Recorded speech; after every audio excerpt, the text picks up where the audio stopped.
Stark is the absolute heart of this party. Maybe he gets a bit less hype, but he's one of the most thematically important pieces. He's the direct counterpoint to her, not only in his emotional openness, but as an argument for hard work over innate talent. The warrior has had one of the most solid growth arcs. He's a real feeling guy, and the entire idea of Stark is one of the most relatable characters in this series. Who is Stark? Let's first look at the core idea. There's a lot of layers to Stark's design and his concept.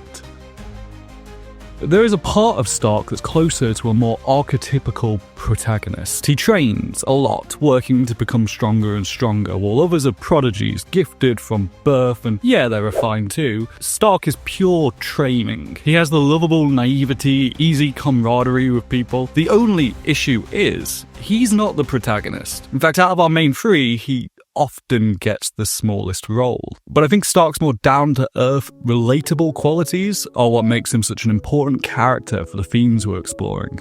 Stark's a warrior, a bit of a smooth talker, but he's also pretty red. I'm going to talk a little about colour theory here for a second, which is the idea that colours communicate something in a design. A lot of the designs in Frieren have strong thematic colours. It does mean something, especially for Stark, who has heavy colour significance in his background. A lot of character design in Frieren is quite well done, with those bigger aspects of them sold in their design, so it's unconsciously implied from when you first look at them. Stark's design features three main colours. Red, which is passion, anger, strength, heat. Stark is an emotionally passionate person. Out of the three main cast members, he does enough emoting for all of them. He's a frontliner, aggressive, hard-hitting attacks. It's all there. There's also connotations of love, danger, which fits his normal role. Elsewhere in his design, we have black, which is associated with fear. Stark has these twin elements in his colour design, the more passionate colours on the surface, and underneath, the more uncertainty. His hair and his main outfit both adopt the same colour scheme to show this duality. There's also the white element, which harkens back to his childhood, where his older brother was competent for not spoiling his pure white robe. So the symbolism of colours is relevant to Stark. Oh, and he's good at milking cows, which is probably very important. I don't know if too many would necessarily view Stark as passionate, but I think that links pretty closely to his role contrasting Frieren and Fern. He's the one who feels emotions the most obviously, the loudest, because he's absolutely fantastic at the one thing the other central characters all suck at. There is one important trait Stark shares with Himmel. He's Mr. Popular. He's the heart of the party. He's just beloved. And now with Himmel, we see that he's kind of larger than life, even in person. But with Stark, his popularity is presented more ironically, that even he doesn't even understand why everyone loves him so much. It's just some kind of force that seems to activate around him. Take when we meet him. The village is completely in love with him. He's a national treasure to this town. Same for after the Aura fight. They love him, even the kids. Every town they go to, people just seem to adore Stark. And then we've got the exam arc, where Stark barely appears, but wins over an old man, a lot of residents, and the other exam takers without ever really trying. Stark has a way of connecting with people, even when he doesn't want to. He so often does this, it can't be a coincidence. Stark is a counterweight to a mage who wants to connect, but can be too cold. He kind of just wants to live his life, but people can't stop falling for him. But we do see that he actually has some serious people skills. He has a much greater social or emotional intelligence. Stark assesses this guy's exact communication problems pretty quickly. He gets information out of people talking to them. We see over and over again that Stark kind of excels at connecting with people. He's also the most emotionally open. He has big reactions to everything. Well, these two are a lot more withdrawn. It's a part of Stark's kind of quiet competence. He's a counterbalance to the other members of the party. Take the Graph. He offers Stark his family crest. He reminds him of his son. Later, he has to actually pretend to be someone's dead son, which I think is an important step for Stark's growth. And for understanding why his ease with people kind of matters. It's another case where someone who can solve all the current problems is just inexplicably taking a liking to our boy Stark. He's just blessed. He's also got a resemblance to this family, not to mention similar training and a lot of shared cultural elements. I mean, are these two distantly related or something? The training is very close to what he does in the childhood flashback. It's definitely enough to bring up his feelings of inadequacy and even start shaking again.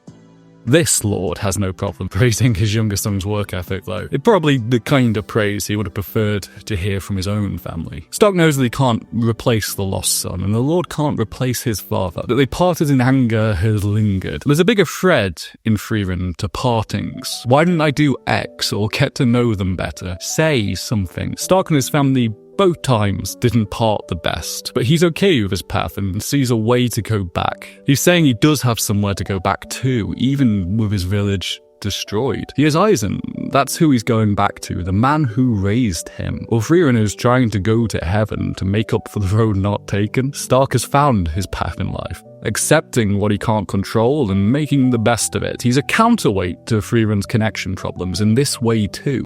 Just like Stark finds connection so much easier, he's not weighed down as much by regrets, finding more peace with partings.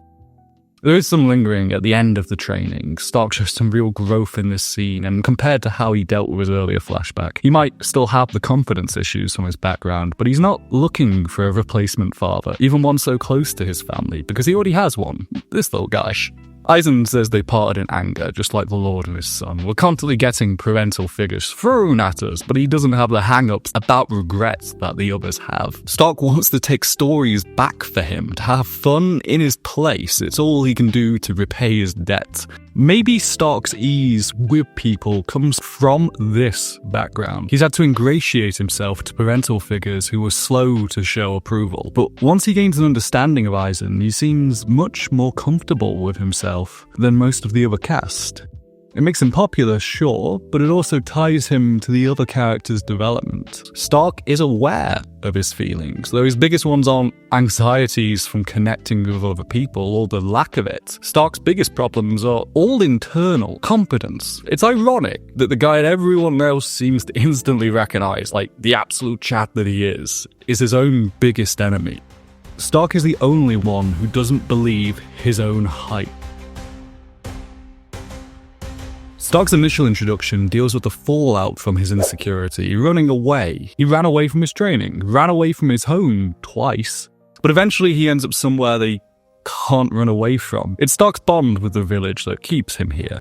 The whole introduction is a fantastic way of setting his deal up. Imposter Syndrome, basically. But he is powerful as a warrior. He just lacks some confidence. He's pretty much the only person who doesn't see it. Everyone else spots it immediately. Even the dragon is terrified of him. And for good reason. That dragon, by the way, matches Stark's colour scheme, which gets you across that these two shared traits, these hang-ups, it's neat symbolism. They see each other, both retreat to try and think of a way out. In the 3 years that he's in the town, he's already demonstrating what might be his best quality. His work ethic, grinding out the training. He might have confidence issues, but he's definitely willing to work on himself. He's a self-built hero. Stark is already this village's hero. His whole crisis was just self-inflicted. He showed up, saved them from the dragon by simply frightening it out of town with a look, and then when he feels like it, he just goes and kills it pretty simply. The entire drama was entirely within Stark's own head. To the villagers, he'd be the most conventional hero ever. All he ever really needed was for someone to have confidence in him. A need that's clearly backed up by, what we see later. Is Stark's imposter syndrome dealt with after the dragon fight? No, these kinds of problems aren't solved so quickly, but we're on the way. Similarly, after they rescue the Graf in the Aura section, Stark's recovering and suggests maybe holding up on returning. But I don't think it's too much of a character judgment here. There's a few moments like this, especially with some of the demon stuff, where Stark kind of just has to be the guy to ask certain things or suggest things that are wrong so that we can get the exposition taken care of. It's not ideal, but Stark's childishness means it's always believable when he plays the role of the guy asking the question that the audience just needs to know the answer to. Once that's over, he's quite actively throwing himself back. It even lingers on Fern's reaction to his eventual bravery, and he pushes through the pain. He plays tag with Liddy, copying his master's techniques, which is quite apt to explore a powerful warrior who has the confidence issues that Stark has. He doesn't believe he can ever better his master's moves. It's a good match for Stark's growth. He's letting an inflated opinion of others hold back his self-confidence. She can mimic the movements of those he admires. How do you overcome that? Stark winning by tanking a hit. She's mimicking movements, not strength. But of course, he's still trembling. But why wouldn't he be? It's not wrong to be afraid of a giant, dangerous fight. It's sensible. It doesn't mean you can't do it. Fight or flight kicking in, as it should. He has loftier ideas of his master. His brother, so many people, assumes that he just can't measure up because he imagines they must have something special, something bigger, something that he doesn't have. This is a very relatable character arc, that you assume those you looked up to have something going on that you've never figured out. It's that thing about growing up and realizing nothing actually changes when you're an adult. Everyone is just kind of pretending to have it all figured out. Part of his growth since leaving with Frieren has been recognizing his own competence just a little bit more. That through sheer hard work, he's become very strong. That Eisen always shook too. All that revelation really gives him is the knowledge that those he looks up to so much aren't these mythical, brave warriors like he imagines. They're just people who worked hard, the same as him. It's a similar note to when he hears about the hero's sword and has some myths about him all dispelled for him. He's traveling with people who have become legends in their time, so it's thematically fantastic to have Stark dealing with this demythologization. Learning everyone is really just a person underneath with fears, faults, and humanity. When he actually jumps in, the dragon has been afraid of him. There's no power behind the strikes. Once Stark can get over himself, he's becoming a better warrior and a little more self-assured. He's not there yet, I mean he's just a kid, but he is on his way. The big flashback to Stark's childhood is great for getting a grounding of the character, where he started, from a warrior clan and a second son who is less supported. But he's working hard to get better. His older brother in the flashback killed the monsters without sullying his white robe, which, colour symbolism, you know. Well, Stark is this messier blending of colours. His brother was always more polished. While he trains hard, he's still called a failure. When a demon attack comes, Stark, at his brother's urging, runs. He carries a lot of guilt for not being able to help, but seems to eventually recognize that he was urged to run. There's not a black mark on him. He also calls himself a failure in this sequence, which seems to be a comparison based entirely on the inflated versions of other people that he imagines. Stark beginning to recognize his own strengths, dealing with his biggest problem, being afraid of his own success. He never got a birthday present from his family, but he has had certain warrior birthday rituals with important figures, like his brother, Eisen, and now Frieren. Eisen cooked the steaks a lot, but never said why. It's a custom for warriors who have worked hard. By the next time he encounters a warrior clan, he's come on enough that he's quite confident in himself. Stark didn't get the most normal upbringing. He's the product of a quieter form of parenting. He made him the steaks, but didn't tell him what they meant. Unlike some others though, we've seen Stark fight through a lot of these issues by the time we find out about them. His angst about his family isn't too crushing. Just like being the center of everyone's affections so much, Stark is very willing to work his way through any problem the hard way. Stark is a counter to Frieren's arc, in a sense. While she's trying to find ways to relate to people, Stark is just naturally loved. He's everyone's son. But in his role as a warrior, he's had to work very hard for it. Frieren and Fern are both looked to as prodigies in some respect, naturals. Stark wasn't. He worked his way to being this strong. It's a contrast. He's the counterweight to the other members of the party and its heart. He's the one who already understands connection. He's working on the elements of himself that come naturally to the others. It's kind of the great irony beneath Stark. He wants to be a hero, but he already is one. Frieren wants to connect with people, and that's something Stark does without even having to think about it. His growth largely comes from getting out of his own way. Stark doesn't stay static. He grows in competence as a warrior, he grows in confidence in his relationships, and he grows in strength too. Compare where he started to where he ends up. Stark is speedrunning it sometimes, and it can feel like he isn't moving just because he can drop out of the story for a bit. But Stark doesn't always need to be the focus to be making progress. You know he'll always be there working away in the background.